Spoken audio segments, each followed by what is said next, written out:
Welcome to our channel. ఈరోజు మనతో పాటు ఉన్నారండి ఎండి ఆయుర్వేద డాక్టర్ చిట్టిపొట్ల మధుసూదన్ శర్మ గారు. సార్తో ఈరోజు మనం ఎందుకున్నామంటే పక్షవాతం. యాక్చువల్లీ పక్షవాతం అంటే మన చేతులు వంకరలు అవ్వడం, కాళ్ళు మనం నడవలేకపోవడం, మూతి వంకర అవ్వడం ఇట్లాంటివి జరుగుతూ ఉంటాయి. బట్ మన బ్రెయిన్లో క్లాట్ అవుతే బ్లడ్ ఈ ప్రాబ్లమ్స్ అన్నీ వస్తాయి.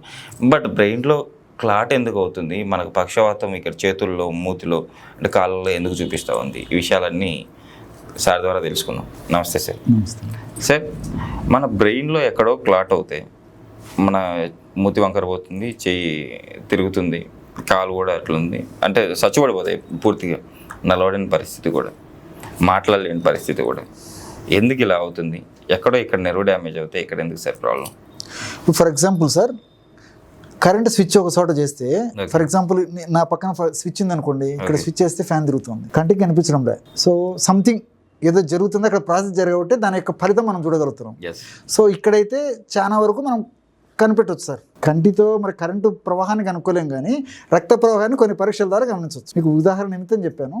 సో యాక్చువల్గా ఈ పక్షవాతము అనేటువంటి సమస్య, పెరాలసిస్ అనేటువంటి సమస్య ఎందుకు వస్తుందండి సార్? 2 కారణాల వల్ల వస్తుంది. మెదడులో రక్తం గడ్డగట్టడం వల్ల ఎక్కువ శాతం మందిలో, అంటే దాదాపు 100 మంది పక్షవాతం పేషెంట్ తీసుకుంటే 100 మందిలో 80 మందికి ఇంచుమించు మెదడు రక్తం గడ్డగట్టడం వల్ల వస్తుంది సార్. ఇన్స్టాంట్ కూడా సార్. అసలు యాక్చువల్లీ పక్షవాతం వచ్చి టప్పుడు లక్షణాలు ఎలా ఉంటాయో తెలియదు, కానీ ఆ లక్షణాలు కూడా వివరిస్తూ సడన్గా ఎందుకు అవుతుందో ఎక్స్ప్లెయిన్ చేయండి సార్. ఓకే, తప్పకుండా.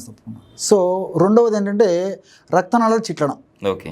సో రక్తం గూడు కట్టడం వల్ల పక్షవాతం వస్తుంది. గూడు కట్టడం వల్ల సంబంధించినటువంటి రక్త నాళాల మీద, నరాల మీద ఒత్తిడి పెరిగేసేసి చైతన్య రహితం అయిపోతుంది సార్. ఈ సైడ్ కావచ్చు, ఎలాగైనా కావచ్చు సార్. ఓకే. సో రెండవది రక్తనాళాలు చిట్లిపోవడం. దానివల్ల కూడా ఆ రక్తనాళాలు చిట్లిన తర్వాత కూడా ఆ రక్తం అంతా గూడు కట్టేసి దానివల్ల కూడా ప్రాబ్లమ్స్ వస్తాయి. సో ఈ 2 కారణాలలో ప్రధానంగా ఎక్కువ శాతం మందిలో రక్తం గూడు కట్టడం వల్ల వస్తుంటుంది సార్.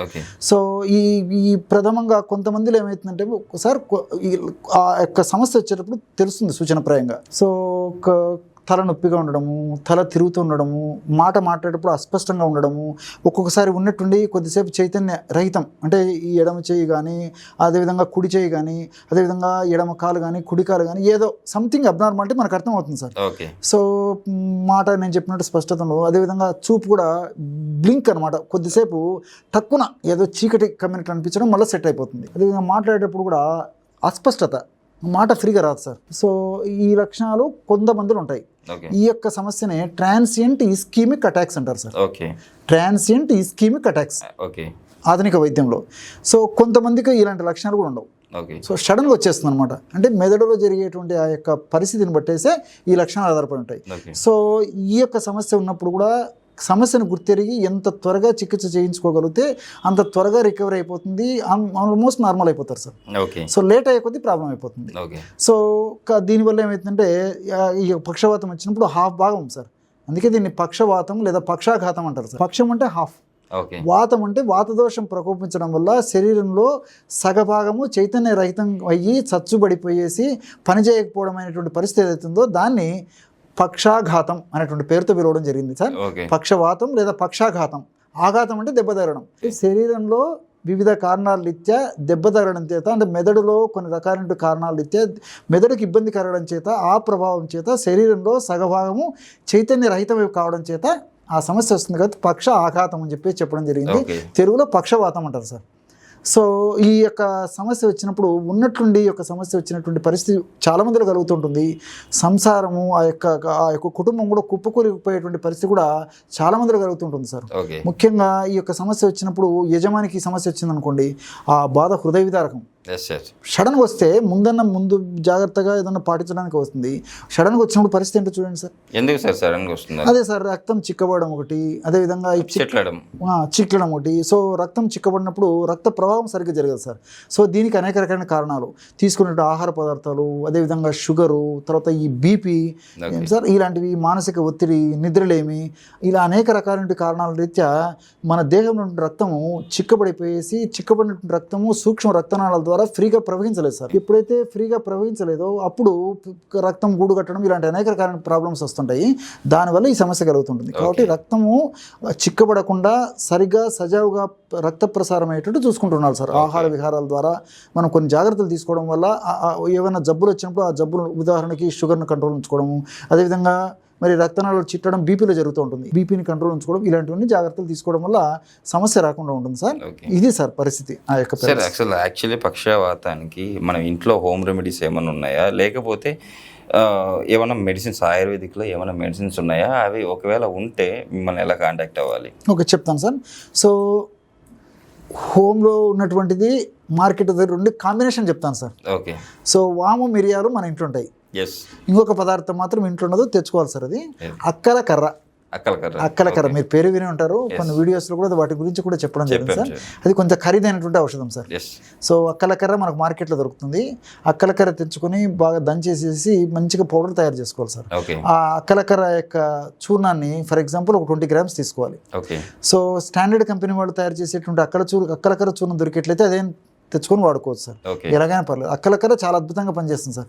మా 35 సంవత్సరాల అనుభవంలో ఎంతో మందికి వాడి చక్కని ఫీడ్బ్యాక్ వచ్చిన తర్వాత మీరు ఈ ప్రశ్న అడిగారు కాబట్టి ప్రేక్షకులకు అందరికీ ఉపయోగపడుతుందని ఈ ఫార్ములా చెప్పడం జరుగుతుంది సార్. సో 20 grams అక్కలకర్ర, అదేవిధంగా వాము అజవాయిన్ అనే పేర్లతో పిలుస్తారు. సో కాస్త వేయించేసి పౌడర్గా తయారు చేసుకొని ఒక 20 grams వాము చూర్ణం తీసుకోవాలి సార్. అదేవిధంగా ఒక 20 grams అక్కలకర్ర చూర్ణము, 20 grams వాము చూర్ణము, అదేవిధంగా ఒక 10 grams మాత్రము మిరియాల చూర్ణం, మిరియాలను వేయించేసి చూర్ణంలాగా తయారు చేసుకొని ఆ మిరియాల చూర్ణం కలుపుకోవాలి. ఈ 3 పదార్థాలు తయారు చేసుకోవడం వల్ల ఈ పక్షవాతానికి బ్రహ్మాండంగా పనిచేసేటువంటి ఔషధం రెడీ అయిపోతుంది సార్. ఈ 3 పదార్థాలను బాగా కలిపేసి ఒక గాజు సీసాలో నిల్వ ఉంచుకొని రోజు ఉదయం ఆహారానికి ఒక అరగంట ముందు, రాత్రి ఆహారానికి ఒక అరగంట ముందు, ఎక్కువ వాడొద్దు సార్. ఈ రోజుల్లో ఏమైతుందంటే మరి సమస్య వచ్చినప్పుడు ఆతృత ఎక్కువగా సార్, కుటుంబ సభ్యులకు ఆతృత, అదేవిధంగా పేషెంట్లకు వాళ్ళకు కాన్షియస్లో ఉండి వాళ్ళు మనం చెప్పేవన్నీ ఫాలో అయ్యేటువంటి పరిస్థితులు అయితే వాళ్ళకు ఆతృత ఎక్కువ ఉంటుంది. సో వీళ్ళు ఏం చేస్తారంటే ఎక్కువ తీసుకుంటే తొందరగా తగ్గుతున్నటువంటి పరిస్థితి ఉంటుంది. కానీ ఈ ఔషధాన్ని మాత్రం అలా వాడుకోకూడదు సార్. కేవలం 1 గ్రామ్ ఉదయము, 1 గ్రామ్ రాత్రి, 60 grams ఆ పద్ధతిలో ఎన్ని రోజులు వస్తే అన్ని రోజులు వాడుకోవాలన్నమాట. 1 గ్రామ్ పొద్దున, 1 గ్రామ్ రాత్రి, అంతకంటే వాడుకోకూడదు సార్. సో 1 గ్రామ్ పౌడర్ని తీసుకొని తేనె వాడదగినటువంటి వాళ్ళు ఉంటే అందరూ తేనెతో కలిపి వాడుకోవడం మంచిదండి. బాగా రంగరించేసేసి చప్పరించేసి మింగేసేయడమే.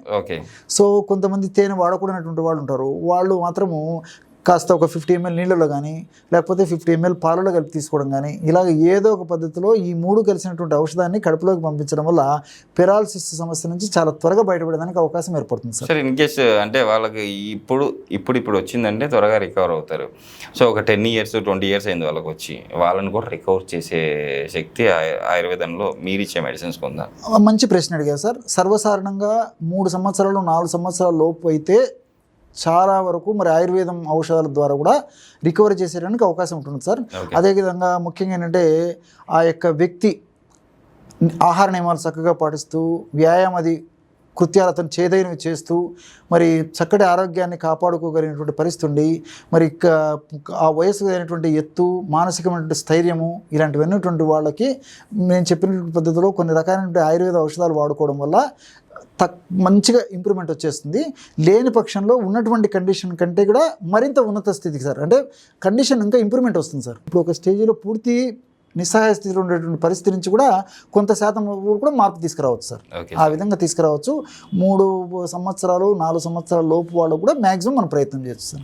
నిజంగా సార్, ఈరోజు మన ప్రేక్షకులకి పక్షవాతానికి ఎలాంటి మెడిసిన్ మనం ఇంట్లో రెడీ తీసుకోవచ్చు. అట్ ద సేమ్ టైం ఆయుర్వేదంలో ఎలాంటి మెడిసిన్స్ ఉన్నాయి, అవి అంటే ఎన్ని సంవత్సరాల వాళ్ళతో మనకి క్యూర్ చేసుకోవచ్చు, చాలా చక్కగా వివరణ ఇచ్చారు సార్. Thank you. నమస్తే సార్.